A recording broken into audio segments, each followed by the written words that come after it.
Hello friends, welcome to my channel, welcome to another video. আজকে চলে এসেছি আবার একটা নতুন ভিডিওর সাথে, তোমাদের মোস্ট ওয়েটেড ভিডিও, যেটা হচ্ছে কাস্ট সার্টিফিকেট সংক্রান্ত ভিডিও। মানে হচ্ছে তোমাদের কাস্ট সার্টিফিকেট সংক্রান্ত যা কিছু কোশ্চেন আজকের এই ভিডিওর মাধ্যমে আমি ক্লিয়ার করে দেবো। একদম মোস্ট জেনুইন ভিডিও, সবচেয়ে ইউটিউবের সবচেয়ে জেনুইন ভিডিও আমারটাই হয়, জানো, কারণ আমি ডিপার্টমেন্টে কাজ করি। 2 নম্বর হচ্ছে আমি বিভিন্ন ছেলেদের কাছ থেকে রিভিউ নিই, তারপর আমি ইনফরমেশন দিই। 3 নম্বর হচ্ছে কি, আমি যেসব প্রবলেমগুলো ফেস করেছি বা বিভিন্ন ছেলেরা যেসব প্রবলেমগুলো নিয়ে আমাকে জিজ্ঞেস করে সেগুলো সম্বন্ধে আমি ঘাটাঘাটি করি এবং তারপর ইনফরমেশন দিই। যেটা জানি না সরাসরি বলে দিই জানি না, যেটা জানি সেটা সরাসরি বলে দিই জানি। তাই ভিডিওটা হচ্ছে খুবই গুরুত্বপূর্ণ। কাস্ট সার্টিফিকেট সংক্রান্ত ভিডিও বানানোর জন্য আমি কিছু পয়েন্ট নোট ডাউন করেছি, সেই পয়েন্টগুলো তোমাদের জানতে হবে। এবং একটা গুরুত্বপূর্ণ কথা বলে নেব, যেটা ওয়েবসাইটে নিউ আপডেট দিয়েছে। যারা যারা 2022 পর্যন্ত বোর্ড সার্টিফিকেট অ্যাপ্লাই করতে পারছিলে তাদের জন্য খুব গুরুত্বপূর্ণ নিউজ। তার 2024-এ যারা পাস আউট করেছো তারাও কিন্তু এখন তাদের বোর্ড সিলেক্ট করতে পারবে। তাদের জন্য এই মেসেজটা থাকবে। আর নেক্সট ভিডিও আমি যেটা সম্বন্ধে নিয়ে আসবো বলে আমি তোমাদের কথা দিয়েছি, যে যারা জিডিএস এ জব করতে চাইছো কিন্তু তাদের নাম্বার খুবই কম আছে বা 35% আছে বা শুধুমাত্র পাস করেছো বা তুমি ফেল করে গেছো, তাও তুমি জিডিএস এ জবটা পাবে। হ্যাঁ, আমি বলছি মানে তুমি জিডিএস এ জবটা পাবে, কারণ আমি উইথ প্রুফ, এমনি ছেলে পেয়েছে চাকরি, উইথ প্রুফ তোমাদের আমি ভিডিও একটা উপস্থাপন করব। যখন ভিডিও সাবস্ক্রাইবার সংখ্যা 2000 হয়ে যাবে, আমি ওই ভিডিওটা নিয়ে আসবো যে কিভাবে তোমাদের জিডিএস এ 35% বা তার নিচে নাম্বার থাকলেও তুমি জিডিএস এ জবটা পেতে পারো। আর ওই প্রসেসটা হতে সময় লাগে, এই বছরই তুমি ওই প্রসেসটা অ্যাপ্লাই করতে পারবে না। এরপরে আমি বলবো কাস্ট সার্টিফিকেট সংক্রান্ত ভিডিও।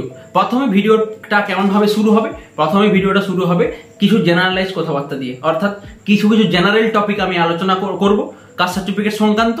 তারপর আমি চলে যাব SC caste, ST caste, OBC caste এবং ইডব্লিউএস কাস্টদের নিয়ে। প্রথমে কিছু বলে নিই যে তোমাদের যে নোটিফিকেশনটা রিক্রুটমেন্টের বের হয় সেটা আমাদের ভারতের কিছুটা সংবিধানের মতো, মানে সংবিধানে যেমন লেখা আছে সেই অনুযায়ী ভারত চালিত হবে। সেই রকমই তোমাদের নোটিফিকেশন যেমন লেখা আছে সেই নোটিফিকেশনের লেখা অনুযায়ী তোমাদের এনগেজমেন্ট বা রিক্রুটমেন্ট তোমাদের হবে। তাই তোমাদের সমস্ত স্টুডেন্টকে বলবো নোটিফিকেশনটা খুব ভালোভাবে পড়ার জন্য। আমি নোটিফিকেশনটা পড়ি, ডিপার্টমেন্টের মানুষদের সাথে কথা বলি, সিলেক্টেড স্টুডেন্টদের সাথে কথা বলি, তারপর আমি ভিডিওগুলো বানাই। তাই ভিডিওগুলো জেনুইন, মানে কতটা জেনুইন সেটা নিয়ে তোমাদের মনে কোশ্চেন থাকা উচিত নয়। কিছু জেনারেল কোশ্চেন যেগুলো হচ্ছে কি, যে কাস্ট সার্টিফিকেট দাদা ইস্যু ডেট কি ফর্ম ফিল আপের আগে হতে হবে? তোমাদের ফর্ম ফিল আপ শেষ হচ্ছে 5 তারিখ। তোমাদের কাস্ট সার্টিফিকেট ইস্যু ডেট যে 5 তারিখের মধ্যে হতে হবে এই রকম কোনো নোটিফিকেশনে লেখা নেই। এটা সম্বন্ধে তোমাদের ঘাবড়াবার কোনো কারণ নেই।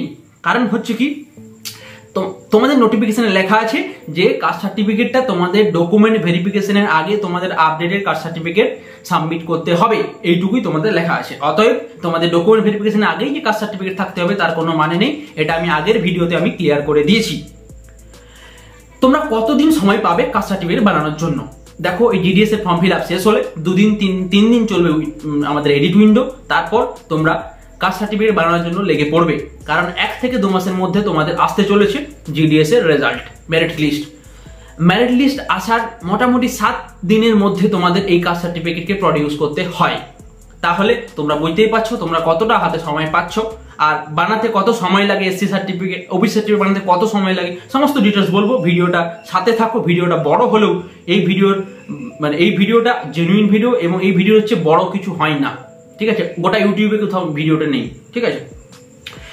2 নম্বর পয়েন্ট যেটা আমি নোট করেছি, যে ডকুমেন্ট ভেরিফিকেশনের সময় যদি দাদা কাস্ট সার্টিফিকেট সংক্রান্ত ব্যাপার নিয়ে আমি বাদ চলে যাই, তাহলে কি আমি সময় পাবো? আর তোমাদের নোটিফিকেশনে ক্লিয়ার লেখা আছে, আমি নোটিফিকেশনটাতে শো করিয়ে দেবো যে জিডিএস এর ডকুমেন্ট ভেরিফিকেশনে কাস্ট সার্টিফিকেটের যদি কোনো কারণে যদি তুমি বাদ যাও, তুমি কাস্ট সার্টিফিকেট বানানোর জন্য 15 দিন পর্যন্ত সময় পাবে।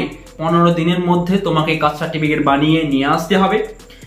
সেটা যদি তুমি করতে পারো তবে তুমি সিলেক্টেড হয়ে যাবে। ততদিন পর্যন্ত তুমি প্রভিশনালি সিলেক্টেড থাকবে। যদি তুমি বানাতে না পারো তাহলে তুমি সিলেক্টেড হবে না, অর্থাৎ তোমার যে নেক্সট ক্যান্ডিডেট আছে সেই ক্যান্ডিডেট তোমার সিটটা পেয়ে যাবে, তুমি রিজেক্টেড, তুমি সিলেকশন থেকে প্রসেস থেকে বাদ চলে গেলে। বুঝতে পারা গেল? মাত্র তাহলে 15 দিন সময় পাওয়া যাচ্ছে। প্রত্যেকটা পয়েন্ট গুরুত্বপূর্ণ। ভিডিওতে যতগুলো পয়েন্ট বলি প্রচুর মেহনত লাগে। সবাই ভিডিওটা খুব মন দিয়ে দেখবে। যজন দেখছো মন দিয়ে দেখো। তৃতীয় নম্বর বলবো ডিভি কেমন হয়, ডকুমেন্ট বলে নি, ডকুমেন্ট ভেরিফিকেশন সংক্রান্ত ডিটেলস ভিডিও, একদম genuine video. Document verification, medical certificate লাগে কিনা, কম্পিউটার নলেজ লাগে কিনা, সমস্ত ডিটেলস ভিডিও চ্যানেলে আসবে। সমস্ত ভিডিও মন দিয়ে দেখবে, তোমাদের সমস্ত ডাউট ক্লিয়ার হয়ে যাবে। তোমাদের সময় নষ্ট করার মতো কোনো কথা আমি বলি না। ডকুমেন্ট ভেরিফিকেশন খুব টাফ হয়, তাই সবাই প্রতিটা ভিডিও মন দিয়ে দেখো। ডকুমেন্ট ভেরিফিকেশন প্রচুর টাফ হয়, একটু কিছু গোলমাল থাকলে তোমাদেরকে বের করে দেবে, তোমাদেরকে বলবে এইটা নিয়ে আসো, তোমাদেরকে বলবে সেইটা নিয়ে আসো, তোমরা জেরক্স করে করে হয়রান হয়ে যাবে। তো ডকুমেন্ট ভেরিফিকেশনটা খুব মাইনুটলি করা হয়, কেউ তোমার নাম্বার ভুলভাল দিয়ে বা ফ্রড করে এইখানে এন্ট্রি নিতে পারবে না, যতই জবটা কম বেতনের হোক। অনেকের মনে কোশ্চেন এসছে যে দাদা জবটা পার্মানেন্ট কিনা। এটা সংক্রান্ত একটা জেনুইন এবং তোমাদের উইথ প্রুফ আমার যে এনগেজমেন্ট লেটার, সেটা আমি ভিডিও তোমাদের করে দেখিয়ে দেবো যে কি বা লেখা আছে ওখানে, কি ব্যাপার, কত পর্যন্ত বেতন সর্বোচ্চ যেতে পারে, কত সর্বনিম্ন হতে পারে, কত বছর পর্যন্ত চাকরি, সমস্ত ডিটেলস ওখানে লেখা আছে। আমি সেটা তোমাদের দেখিয়ে দেবো। তোমাদের অ্যানেক্সা 5 আমি স্ক্রিনে শো করিয়ে দেবো। অ্যানেক্সা 5 কোনটা?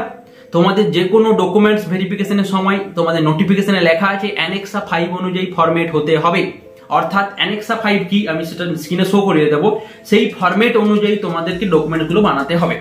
এতক্ষণ পর্যন্ত বললাম জেনারেল কথা, এরপর আসবো স্পেসিফিক, অর্থাৎ এসসি এবং এসটি কাস্টের জন্য কি করতে হবে। মন দিয়ে ভিডিওটা দেখবে। এসসি এবং এসটি কাস্টের জন্য কি, যে তোমাদের যে কাস্ট সার্টিফিকেট যে ফরম্যাট তোমাদের আছে, তোমাদের যে কাস্ট সার্টিফিকেট অলরেডি আছে, সেই কাস্ট সার্টিফিকেটটা যদি 10 বছর না পেরিয়ে গেছে, তাহলে তোমাদের ওই সার্টিফিকেটটাতেই ভ্যালিড চলবে। আর আমি স্ক্রিনে একটা ফরম্যাট দেখিয়ে দেবো, সেই ফরম্যাটে সেই কথাবার্তাগুলো তোমাদের কাস্ট সার্টিফিকেটে উল্লেখ আছে কিনা তোমরা একটু দেখে নিও। যদি তোমাদের 10 বছর পেরিয়ে গেছে বা 10 বছর পেরোয়নি, তোমাদের একটু ডাউট হচ্ছে, তোমরা তোমাদের নিয়ারেস্ট তোমাদের যে বিডিও অফিস বা তোমাদের এসডিও অফিসে যাবে, তোমরা বলবে যে আমাদের একটা কাস্ট ডকুমেন্ট ভেরিফিকেশন আছে, তো সেখানে আমি ডকুমেন্ট ভেরিফিকেশন করাতে চাই, তো সেজন্য আমাদের একটা সেন্ট্রাল সার্টিফিকেট লাগবে, তো এই সার্টিফিকেটতে হবে কি না, তারা তোমাকে ক্লিয়ার করে দেবে যে ওই সার্টিফিকেটটা হবে কি না। আমার যতটা জানা, আমি যতটা খবর নিয়েছি, সেই অনুযায়ী তোমাদের একটা আপডেট করাতে হয়। অর্থাৎ তোমাদের যদি 10 বছর পেরিয়ে যায় বা 10 বছর আগে হয়, তোমাদের এসডিও বা বিডিও অফিসে গিয়ে অথবা অনলাইনে একটা আপডেট করাতে হয়। সেই আপডেটে একটা তোমাদের মেমো নাম্বার পড়ে, সেই মেমো নাম্বারটা থাকলেই তোমাদের যে প্রিভিয়াস কাস্ট সার্টিফিকেট আছে সেটাই তোমাদের ভ্যালিড। এসসি এবং এসটি সংক্রান্ত এটা ব্যাপারটা চুকে গেল, এই সংক্রান্ত আর কোনো কোশ্চেন থাকা উচিত নয়। এরপরে আমি চলে যাব most awaited part of the video, OBC certificate, যেটা সংক্রান্ত সবাই ভিডিওতে কমেন্ট করেছে। কি দরকার? দেখো, ওবিসি সার্টিফিকেট তো অনেকেরই আছে, কিন্তু ওবিসি সেন্ট্রাল যে সার্টিফিকেট সেটা অনেকেরই নেই। আর সেটার ভ্যালিডিটি কতদিন? 6 মাস পর্যন্ত সেটা ভ্যালিডিটি, তুমি বানানোর পর থেকে 6 মাস পর্যন্ত তোমার ভ্যালিডিটি। তাই ওই সার্টিফিকেটটা রিসেন্ট বানানোই জরুরি। তোমাদের মেরিট লিস্ট 1 থেকে 2 মাসের মধ্যে আসবে, তোমরা আস্তে আস্তে সেই বানানোর প্রসেস শুরু করতে পারো। এইটা বানাতে কতদিন সময় লাগে, কোথায় যেতে হয়? এটা বানাতে মোটামুটি 7 থেকে 15 দিনের মতো সময় লাগে। কোথায় যেতে হয়? তোমাদের যেতে হয় এসডিও অফিসে, নিয়ারেস্ট বিডিও অফিসে যোগাযোগ করতে পারো। কিন্তু আমি যতটা জানি, আমি কথা বলেছি সবার সাথে, তারা বলেছে এসডিও অফিসে যেতে হয় এবং কি দেখাতে হয়, তাদেরকে বলতে হয় যে আমরা সেন্ট্রালের পরীক্ষায় অ্যাপিয়ার হতে চলেছি, তার জন্য আমাদের সেন্ট্রাল ফরম্যাটের সার্টিফিকেট লাগবে। তো সেই ফরম্যাটের সার্টিফিকেটটা যদি দেন তাহলে খুবই বাধিত হব। এবং সেই ফরম্যাটটা কেমন হবে আমি স্ক্রিনে তোমাদের শো করিয়ে দেবো। অ্যানেক্সা 5 সেখানে নোট ডাউন করা আছে তোমাদের ওবিসিদের জন্য কিরকম ফরম্যাট হতে পারে বা কিরকম ফরম্যাট হবে, সেই ফরম্যাটে তোমাদের সার্টিফিকেটটা লাগবে। ক্লিয়ার হয়ে গেছে এতটা পর্যন্ত? পেজ নাম্বার 31, 36টা পেজ আছে নোটিফিকেশন, পেজ নাম্বার 31-এ তোমাদের যে নোটিফিকেশন তোমাদের যে ফরম্যাটটা হবে সেই ফরম্যাটটা দেওয়া আছে। মোটামুটি 7 থেকে 15 দিন তোমাদের সময় লাগে এবং সেই ফরম্যাটে তোমরা যাবে, যে বলবে এবং বানিয়ে নেবে, তোমাদের কোনো চাপ হবে না। আর আগেই বলেছি ডকুমেন্ট ভেরিফিকেশনে ফেল হলে তোমরা 15 দিন সময় পাও, সেই সময়ের মধ্যেও তোমরা বানিয়ে নিতে পারবে, কোনো অসুবিধার কিছু নেই। ডকুমেন্ট ভেরিফিকেশনে তোমরা কখনোই ফেল হবে না যদি আমার চ্যানেল তোমরা ফলো করে যাও। এরপর চলে আসবো ইডাব্লিউএস দের কথায়, অর্থাৎ ইকোনমিক্যাল উইকার সেকশন যারা হয়ে আছে তাদের সার্টিফিকেট ইস্যু ডেট 5 তারিখের আগে হতে হবে এমন কোনো মানে নেই। ইডাব্লিউএস সার্টিফিকেট তোমরা যখন পারো ইস্যু করাও, কিন্তু সেই ইস্যু ডেটটা অবশ্যই হতে হবে 31শে মার্চ 2023-এর পর থেকে, তবেই তুমি এই রিক্রুটমেন্টটার জন্য এলিজেবল হলে। ঠিক আছে, তাই জলদি ঝটাপট যাও। চ্যানেলে ইডাব্লিউএস সংক্রান্ত শুধুমাত্র একটা ভিডিও দেওয়া আছে, সেই ভিডিওটা দেখে নাও, তোমাদের ডিটেলস ক্লিয়ার হয়ে যাবে। আজকের ভিডিওটা থাকবে এইটুকুই, আরো পরে দেখা হবে নতুন অনেক ওয়েটেড ভিডিওর সাথে।